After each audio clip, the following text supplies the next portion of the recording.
Record Congress party నాయకత్వం మీద ఆ సామాజిక వర్గం అలకబోనిందా? ఎప్పుడూ పైచేయిగా ఉండే మమ్మల్ని ఇప్పుడు పట్టించుకోవడం లేదంటూ నారాజవుతున్నారా? ఇటీవల జరిగిన పరిణామాలను ఆ కుల పెద్దలు అస్సలు జీర్ణించుకోలేకపోతున్నారా? అధికార పార్టీ మీద కోపంగా ఉన్న ఆ సామాజిక వర్గం ఏది? ఎక్కడ తేడా కొట్టింది?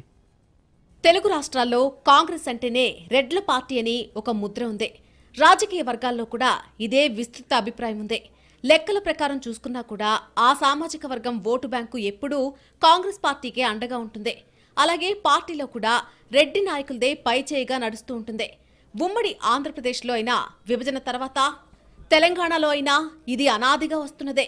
తెలంగాణలో కూడా ఇప్పటిదాకా జరిగిన అన్ని పరిణామాల్లో రెడ్డి నేతలదే పైచేయింది. కానీ ఇటీవల జరుగుతున్న పరిణామాలతో ఆ సామాజిక వర్గానికి ప్రాధాన్యత తగ్గుతోందా అన్న అనుమానాలు వస్తున్నాయట. తెలంగాణలో కాంగ్రెస్ ప్రభుత్వం కులగణన చేసిన తర్వాత సామాజిక న్యాయానికి కట్టుబడి ఉండాలన్న అభిప్రాయానికి వచ్చినట్టుగా తెలుస్తోంది. ఎవరి జనాభా ఎంతో వారికి అంత వాటా ఇవ్వాలని డిసైడ్ అన్నట్టు చెప్పుకుంటున్నారు. ఇటీవల జరిగిన మంత్రివర్గ విస్తరణలో మాల, మాదిగ, బీసీ సామాజిక వర్గాలకు పెద్దపీట వేసింది ప్రభుత్వం. కాంగ్రెస్ పార్టీ చరిత్రలో ఏ పదవుల భర్తీ అయినా అందులో ఖచ్చితంగా రెడ్డి సామాజిక వర్గానికి ప్రాధాన్యత ఉండేది. కానీ తాజాగా జరిగిన మంత్రివర్గ విస్తరణలో రెడ్లకు చోటు లేకుండా పోయింది. దీంతో ఆ సామాజిక వర్గం అసంతృప్తిగా ఉన్నట్టు తెలుస్తోంది.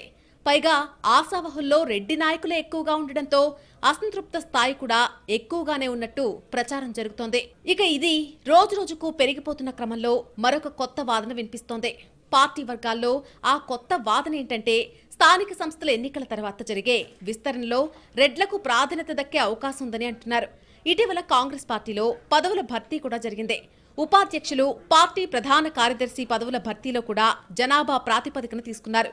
ఇందులో 68% బీసీ, ఎస్సీ, మైనార్టీలకు కేటాయించారు.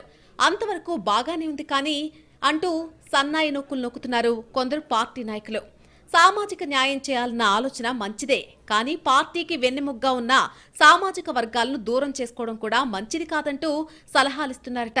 అటు సోషల్ జస్టిస్ పేరుతో కనీసం ప్రభుత్వం కానీ, పార్టీ నాయకత్వం కానీ జనంలోకి వెళ్లి చర్చించే ప్రయత్నం చేయడం లేదు. తీసుకున్న నిర్ణయానికి అనుగుణంగా ప్రభుత్వం పనులు చేసుకుంటూ పోతోంది కానీ ఆ విషయాన్ని ఆయా వర్గాలకు చేర్చాల్సిన పార్టీ మాత్రం ఇప్పటి వరకు ఎలాంటి కార్యాచరణ తీసుకోలేదు. దీంతో కొత్తగా అమలు చేస్తున్న సామాజిక న్యాయం కారణంగా ఏ వర్గాలు ఎంత బెనిఫిట్ అవుతాయన్న వివరాలు కనీసం ఆ కులాలకు కూడా చేరడం లేదు. ఇలాంటి వాటిని పూర్తి స్థాయిలో చెప్పుకోగలిగినప్పుడే ఇటు పార్టీకి, అటు ప్రభుత్వానికి ఉపయోగం అన్నది నేతల అభిప్రాయం. కానీ అంతా అలా మాట్లాడుకునే వాళ్లే కానీ క్షేత్రస్థాయిలో చెప్పే ప్రయత్నం మాత్రం ఎవ్వరూ చేయడం లేదన్న అసంతృప్తి పెరుగుతోంది.